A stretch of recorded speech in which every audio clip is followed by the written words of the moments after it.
Salut à toutes et à toutes, salut la team, bienvenue dans Show Foot, votre émission 100% football. Saison 1, épisode numéro 21, déjà 21 épisodes. Aujourd'hui, on va parler de la finale de la Coupe d'Afrique des Nations. Un petit peu aussi de la petite finale, parce que quand même, on va pas négliger la petite finale. Mais bon, avant toute chose, j'ai d'abord salué mon gars, Chris. Mon gars, c'est comment? Écoute, on est là, on a bossé, et on va voir ce que ça donne.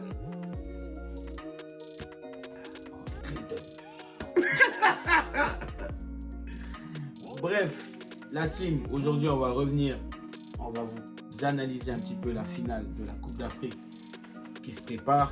Malheureusement, c'est pas le Cameroun qui est en finale, c'est le Sénégal contre l'Égypte.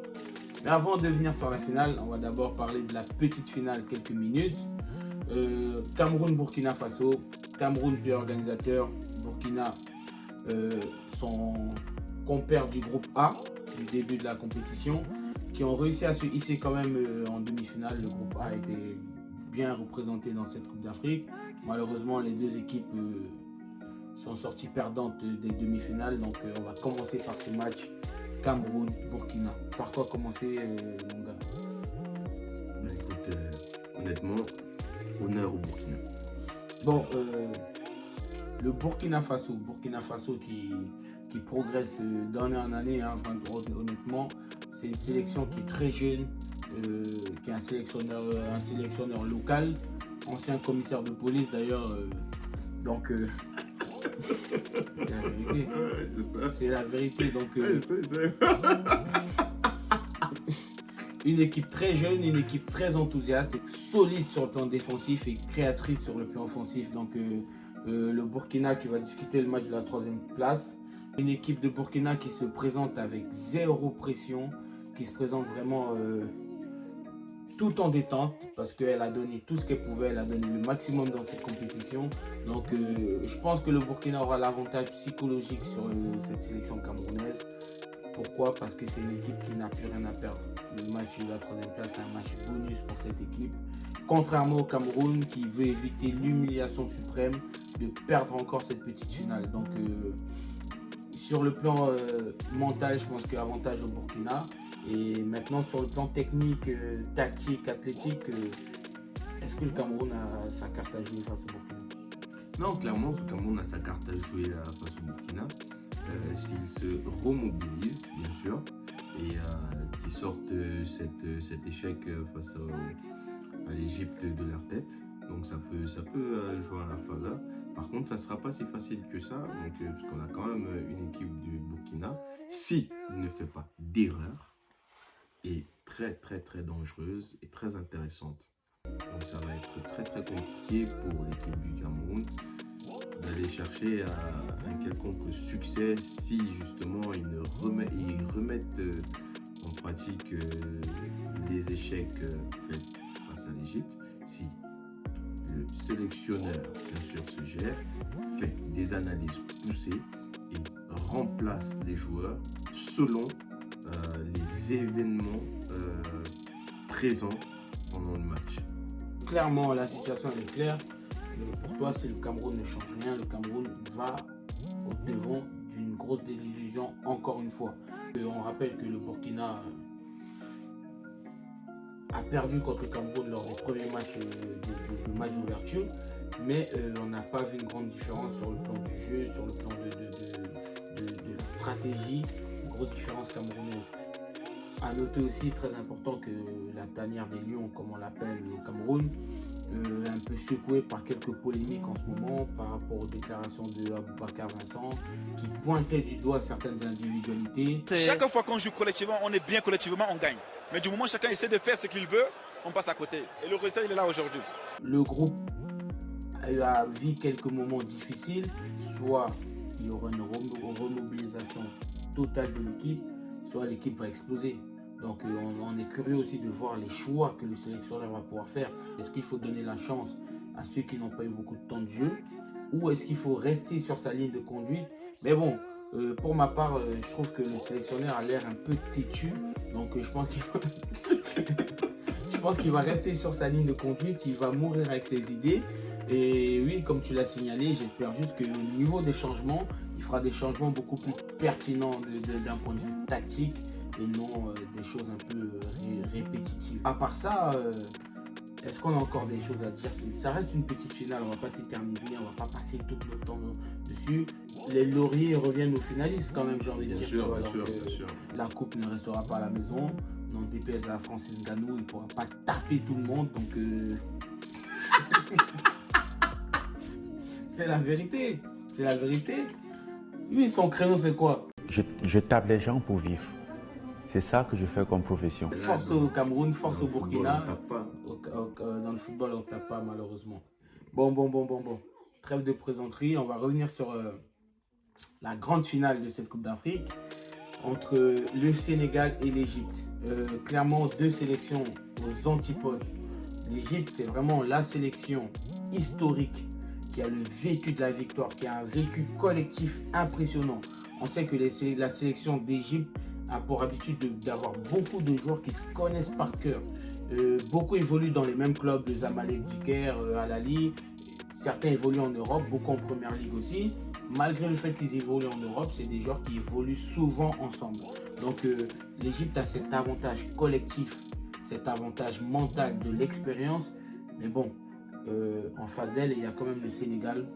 Le Sénégal qui est la nation qui, sur le plan individuel, a les meilleurs joueurs africains pour l'instant, avec un coach qui fait le travail. Donc une nation un peu similaire à l'Algérie de 2019. L'expérience de la défaite de 2019, je pense qu'elle va pouvoir apporter un plus encore à cette sélection sénégalaise.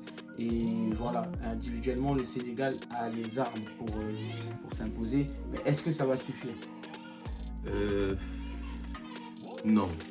Honnêtement, ça ne suffira pas. Donc, on l'a vu encore avec ce match précédent face au Cameroun où les individualités ne suffiront pas seulement. C'est vrai que cette équipe-là, au niveau du talent, on en a très peu, mis à part Mohamed Salah et quelques-uns, Trezeguet, Elneny, Zizou. Mais en soi, c'est pas une équipe flamboyante, contrairement au Sénégal. Donc voilà, une fois de plus, ça se jouera sur les 90 minutes. Et si le Sénégal réussit à prendre l'ascendant sur les 90 minutes, éviter les 120 minutes de prolongation plus la séance de tir au but, malgré le fait d'avoir l'un des meilleurs gardiens mondiaux, ça ne sera pas du tout facile pour eux. Donc je pense que le Sénégal qui essaye de mettre en place quelque chose de plus intéressant, quelque chose de clivant, quelque chose qui soit prolifique, efficace, gagnera certes ce match et soulèvera la coupe. Par contre, un Sénégal qui tend à conclure les occasions, qui a du déficit offensif, ne pourra jamais s'en sortir face à ce bloc égyptien. Clairement, est-ce que toi tu penses que compte tenu de ce que le Sénégal a pu nous montrer depuis le début de cette compétition, le Sénégal est en mesure de déjouer les plans de l'Égypte, que ce soit sur le plan tactique, sur le plan mental ou sur le plan de l'expérience? Je ne parle pas de technique ou de physique, parce qu'on se rend compte que malgré l'avantage technique ou physique que vous pouvez avoir sur certaines sélections, les aspects dans cette Coupe d'Afrique, les aspects tactiques, mentaux et d'expérience sont beaucoup plus importants et prennent beaucoup plus de place sur la décision finale que peut la prendre la technique ou le physique. Parce qu'on a vu des sélections Nigeria, Maroc, Algérie, des sélections qui sur le plan athlétique et sur le plan technique étaient largement supérieures aux autres. Ouais. Mais on se rend compte que le mental, la tactique et l'expérience sur une compétition comme la Coupe d'Afrique des Nations prennent beaucoup plus de place que les autres paramètres. C'est sur cet aspect-là que j'ai un peu de nuance par rapport aux observateurs qui voient le Sénégal gagner le match haut la main. J'estime que l'Égypte comble son déficit technique et athlétique par ces aspects-là. Le côté mental, le côté tactique, le côté vraiment expérience de la compétition. Et moi, je vois clairement un 50-50 par rapport à tout ça. Donc, toi, quel est ton ressenti par rapport à cette analyse-là? Le poids de l'histoire. Le poids de l'histoire, il compte énormément. C'est vrai que l'Égypte, c'est la nation la plus titrée de l'histoire de cette compétition. C'est une équipe qui est habituée aux phases finales. Donc, avec ces titres sur classe, donc, ce qui fait que c'est une équipe qui est habituée à ce rendez-vous-là de la finale, qui le connaît, qui sait le maîtriser, et on l'a encore vu sur le parcours. Donc, c'est vraiment le poids de l'histoire peut aussi jouer. Donc, sachant qu'en face, on a une équipe du Sénégal qui manque d'expérience pour certains, qui n'a pas clairement d'histoire au niveau de la compétition. Il n'y a pas de trophée, il n'y a aucune étoile, aucune réussite sur la phase finale. Donc, ce qui fait qu'il y a aussi cette pression-là qui peut aussi se mettre. Et à savoir que niveau sénégalais, je pense qu'avec la génération qu'ils ont et puis le parcours qu'ils ont, c'est vraiment l'ultime arrêt pour eux. Ce sera décisif. Alors, c'est soit ils l'ont cette fois-ci, devront tout faire pour l'avoir, sinon ça va être très compliqué pour la suite. Donc, je pense que pour moi, je dirais pas qu'il y a un 50-50, mais c'est vrai que je vais rester réaliste en me disant que ce n'est pas complètement gagné, c'est pas totalement gagné pour le Sénégal en tout cas. En tout cas, on reviendra sur les pronostics. Un chiffre très marquant. L'Égypte, l'effectif égyptien dans cette Coupe d'Afrique compte plus de 700 sélections. L'effectif sénégalais compte moins de 300 sélections. Vous irez voir les chiffres si vous voulez. Mais des joueurs comme Bounassar, Edouard Mendy, Abdou Diallo, Nampalys Mendy, Pape Gueye, Bamba Dieng, même Famara Diédhiou, tous ces joueurs-là, c'est des joueurs qui ont très peu de sélections. Très peu de sélections. Donc, une quinzaine de joueurs sénégalais sont novices en sélection sur l'effectif. Au contraire des Égyptiens qui ont moins de 5-6 joueurs qui sont novices en sélection. Donc tous ces paramètres-là, le poids d'un maillot, le poids d'une sélection, le poids de l'histoire, de tout ça, c'est des choses qui sont à prendre en compte. Aussi, la sélection sénégalaise est composée en grande majorité de joueurs évoluant en Europe et pour la plupart formés en Europe. Donc la nuance, elle est vraiment, la différence, elle est vraiment palpable. Les joueurs égyptiens ne sortent que très peu de leur pays. Et quand ils sortent du pays, c'est souvent à l'âge adulte, à maturité. Donc tout ça mis bout à bout, il ne faut pas que nos yeux d'occidentaux, nos yeux de France biaisent un peu le résultat du match. Il ne faut pas qu'on se dise que c'est plié d'avance, c'est couru d'avance. L'autre il joue à Chelsea, l'autre il joue à Zamalek, l'autre il joue à Marseille, l'autre il joue dans un petit club et tout, pyramide, etc. Non, clairement pas, parce que quand on rentre dans les aspects psychologiques, les aspects d'expérience, les aspects de vécu, les aspects collectifs, des joueurs de haut niveau qui ont l'habitude de jouer ensemble, face à des joueurs de haut niveau qui n'ont pas l'habitude de jouer ensemble, ça peut faire la différence. Ça peut faire la différence sur le plan du dépassement de soi, du don de soi, etc. Sur le plan des automatismes aussi, parce que ça compte. Donc, par rapport à ce qu'on a vu depuis le début de cette Coupe d'Afrique, l'Égypte, c'est une équipe qui est en constante progression. Une équipe qui est très solide, qui est très sûre d'elle, qui a fait face à toutes les éventualités. L'Égypte a déjà mené au score. L'Égypte a gagné aux prolongations. L'Égypte a gagné avant les prolongations. L'Égypte a déjà perdu.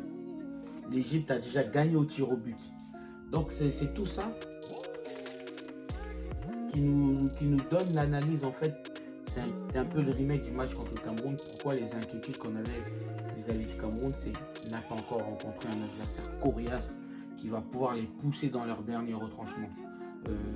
C'est comme quelqu'un qui a l'habitude de s'imposer facilement.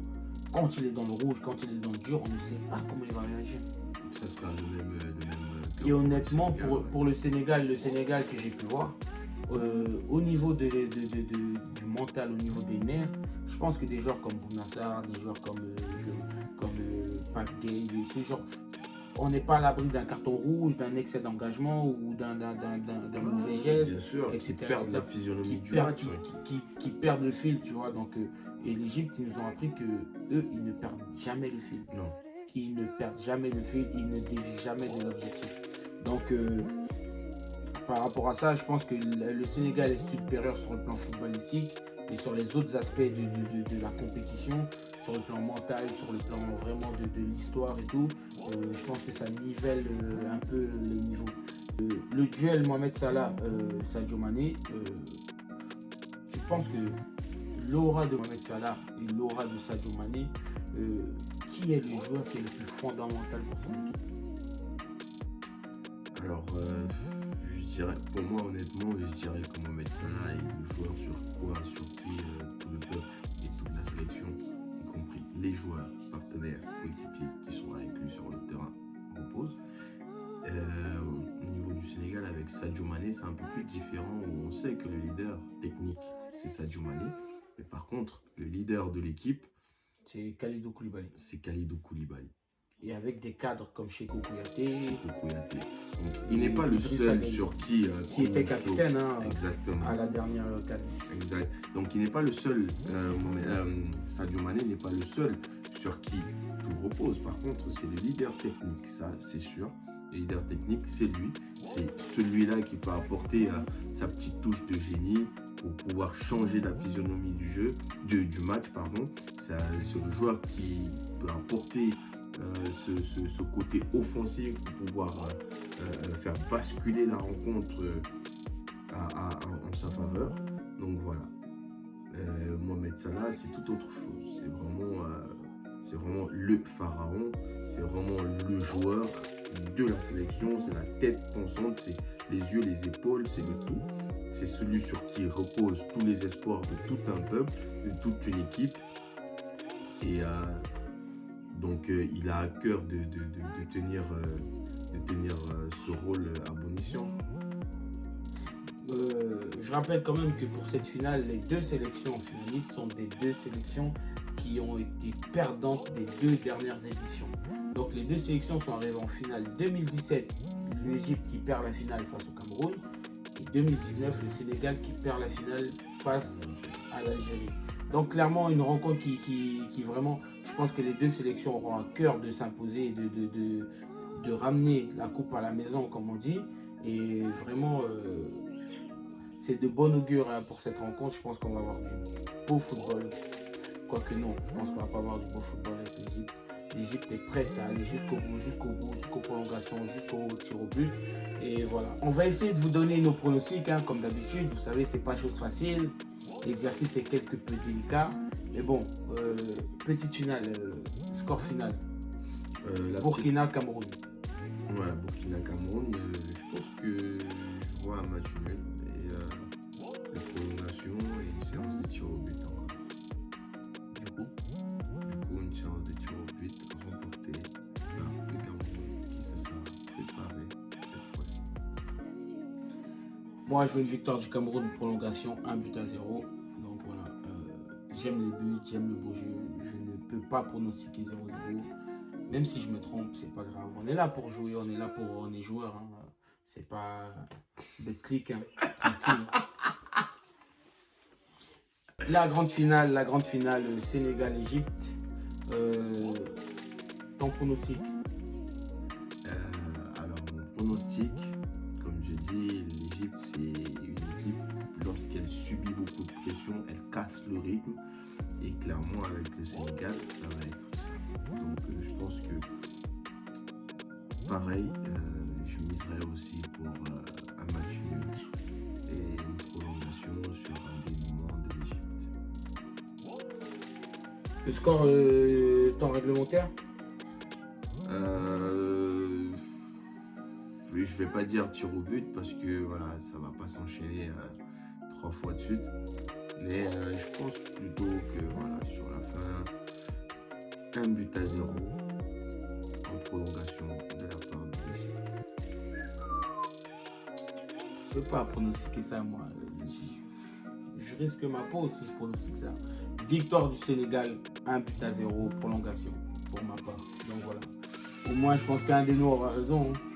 Donc on verra bien ce que ça va donner. En tout cas, la team, on vous remercie encore d'avoir assisté à cet petit exercice d'analyse de fin de compétition. On vous rappelle que Show Foot va enchaîner après sur d'autres échéances. On va repartir sur le quotidien du football européen, du football mondial. Donc voilà, par rapport à cette Coupe d'Afrique, c'était l'avant-dernière émission parce qu'après on analysera la finale. Hein. On va féliciter le vainqueur, etc., etc. Mais bon, en attendant, n'hésitez pas, comme d'habitude, hein, vous abonner, vous commenter, vous activer la cloche de notification. Mon gars, ton maillot là, il pique un peu les yeux, mais c'est pas grave. En tout cas, c'est qui le numéro 14 de Marseille? C'est pas Bamba Dieng. En tout cas, force à vous la team. N'hésitez pas, abonnez-vous, partagez au maximum. Partagez au maximum. En tout cas, la communauté s'agrandit de jour en jour. On reçoit des retours, on est content de vos retours. En tout cas, on bosse et on voit ce que ça donne. Hein, mon gars? C'est clair, c'est clair. En tout cas, force à vous la team. Ciao. Ciao, ciao.